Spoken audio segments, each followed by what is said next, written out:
Bien au MK Team, c'est Ilyes, on se retrouve aujourd'hui pour une nouvelle vidéo. Est-ce que Mohamed Ali est vraiment le plus grand boxeur de tous les temps? Le 3 juin, cela fera déjà 4 ans que Mohamed Ali nous a quittés. Encore aujourd'hui, il est considéré comme le GOAT, presque incontesté de la boxe. Au-delà du sport, son charisme et son engagement en font l'une des personnalités les plus marquantes du XXe siècle. Surnommé The Greatest of All Time, Mohamed Ali est en tout cas pour moi le plus grand boxeur de tous les temps. Ce qui va être important à faire, eh bien, c'est d'expliquer objectivement pourquoi je pense qu'il est le meilleur. C'est justement ce que je vais essayer de faire dans cette vidéo. Comme d'habitude, je vais essayer d'être le plus complet possible. Je vais également mentionner les autres boxeurs qui méritent d'être en compétition avec Mohamed Ali pour le titre de numéro 1 de tous les temps. Juste avant, je vous invite bien évidemment à vous abonner à ma chaîne YouTube et à activer la cloche pour recevoir les notifications. Avant de commencer, je tiens à préciser qu'il est bien sûr impossible de déterminer à coup sûr qui est le meilleur de tous les temps. Même si des chiffres ou des faits peuvent nous en donner une idée, il y aura toujours de la place pour le doute. Il est par exemple très compliqué de comparer deux sportifs issus de deux époques différentes. En boxe, c'est encore plus difficile puisqu'il faudra étendre la comparaison à une multitude de catégories de poids. Pour déterminer la possible identité du GOAT, on peut prendre en compte un tas de choses. Je pense notamment au titre remporté, aux adversaires battus, au style de boxe, voire même à l'invincibilité. On va justement essayer de voir où se positionne Mohamed Ali dans tous ces critères. En termes de palmarès, Ali fait partie des poids lourds les plus titrés, 3 fois détenteur de toutes les ceintures dans sa catégorie. Il est le seul à avoir réalisé cet exploit. Sa régularité est également impressionnante puisque son règne de champion du monde est le 7e plus long de l'histoire. Mohamed Ali est également l'un des boxeurs les plus réguliers. Ses 22 victoires dans des combats pour le titre et ses 10 défenses consécutives renforcent encore un peu plus sa légende. C'est encore loin des records de Joe Louis ou des Klitschko, mais il ne faut pas oublier une chose importante. De 1967 à 70, Ali a été privé de sa licence de boxe pour avoir refusé d'aller faire la guerre au Vietnam. Sa carrière a donc été amputée de 3 années alors qu'il était probablement à son prime. Ça ne l'a pourtant pas empêché de récupérer ses titres quelques années plus tard. Ce qui plaide aussi en sa faveur, c'est que Mohamed Ali fait partie de la meilleure génération des boxeurs poids lourds de tous les temps, avec Sonny Liston, George Foreman, Joe Frazier ou encore Ken Norton. On peut dire que Mohamed Ali a évolué avec plusieurs légendes, mais en plus d'évoluer avec elles, ce qu'il a fait, c'est qu'il les a surtout tous battus. Le médaillé d'or olympique a donc de solides arguments à faire valoir, mais en termes de titres chez les lourds, Joe Louis apparaît comme un solide challenger. Détenteur de plusieurs records, Joe est considéré par beaucoup comme le plus grand heavyweight de l'histoire. On parle souvent des lourds comme étant la catégorie reine de la boxe anglaise. Alors c'est vrai qu'on a l'impression qu'une ceinture chez les heavyweights a une toute autre dimension que les autres catégories, mais si on écarte cette idée-là, je pense qu'il y a un boxeur qui rentre très clairement dans les débats, Manny Pacquiao. Champion dans 8 catégories de poids différentes, le Philippin est le seul à avoir réalisé une telle performance dans l'histoire. Numéro 1 dans 5 divisions, Floyd Mayweather est lui aussi un spécialiste en la matière. Henry Armstrong peut également se vanter d'avoir été champion dans 3 catégories en même temps. S'il y a bien une chose qui fait la différence en faveur de Mohamed Ali, eh bien ce sont ses combats d'anthologie. 50 ans plus tard, on reparle encore et toujours de ces nombreux classiques. J'ai l'impression que dans ce domaine-là, Ali n'a tout simplement pas d'équivalent. Sa trilogie contre Joe Frazier et sa victoire contre George Foreman à Kinshasa ont contribué à bâtir sa légende. Pareil pour le second combat remporté dès le premier round contre Sonny Liston.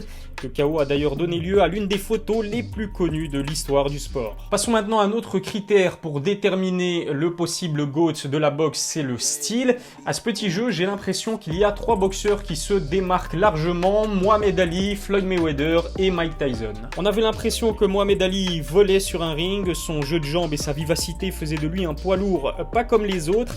Intelligent et élégant, Ali surclassait ses adversaires avec une technique jamais vue à l'époque.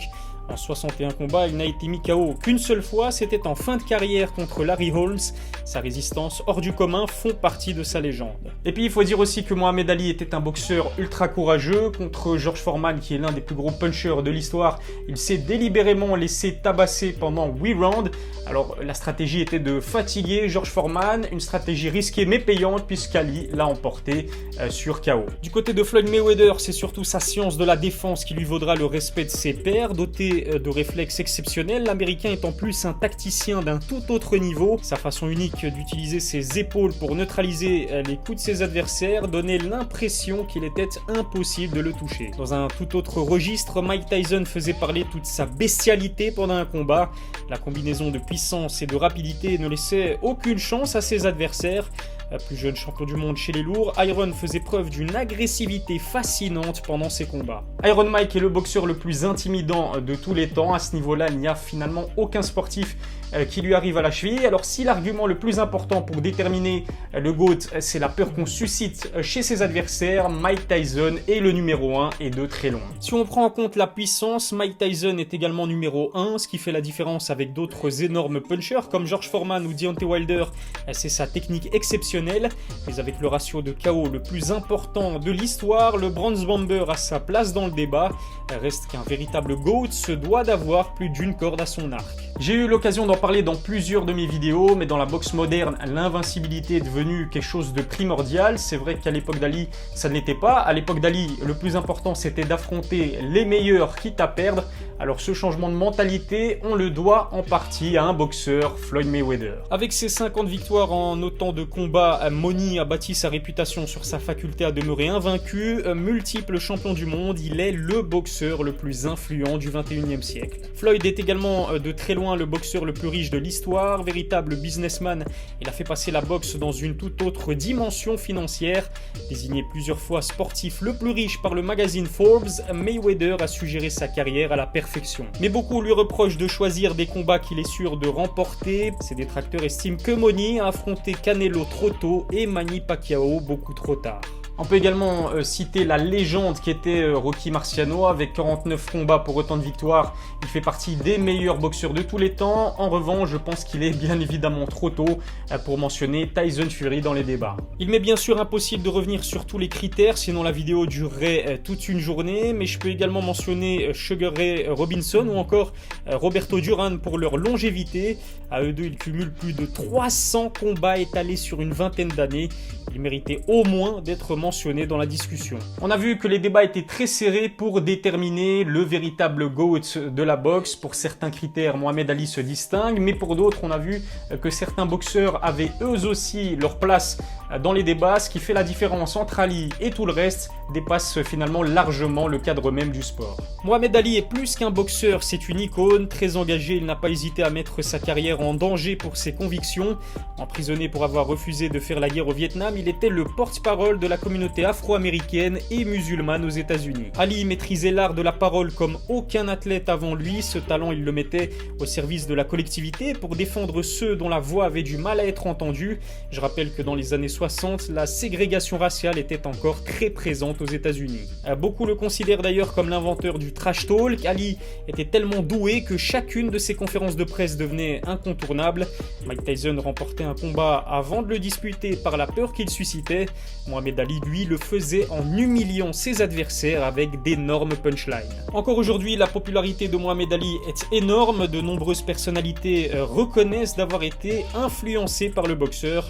De Conor McGregor à Deontay Wilder, beaucoup de sportifs ont tenu à lui rendre hommage à plusieurs occasions. Si Floyd Mayweather se considère comme le meilleur boxeur de tous les temps, il reconnaît quand même qu'Ali a une grande importance dans sa carrière. En revanche, du côté de Mike Tyson, le débat n'a même pas lieu. Pour lui, Mohamed Ali est bel et bien le numéro 1. Je terminerai par dire que Mohamed Ali a donné sa vie à la boxe. Il n'a jamais hésité à se prendre des coups, quitte à en payer le prix des années plus tard.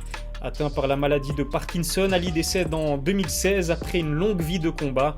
Il restera à jamais le boxeur préféré de millions de personnes à travers le monde. Voilà, c'est déjà tout pour la vidéo. N'oubliez pas de vous abonner à ma chaîne YouTube et à liker si vous avez kiffé le concept. J'attends bien évidemment votre propre avis concernant le GOAT de la boxe. On se dit en tout cas à très vite pour une nouvelle vidéo. D'ici là, prenez soin de vous.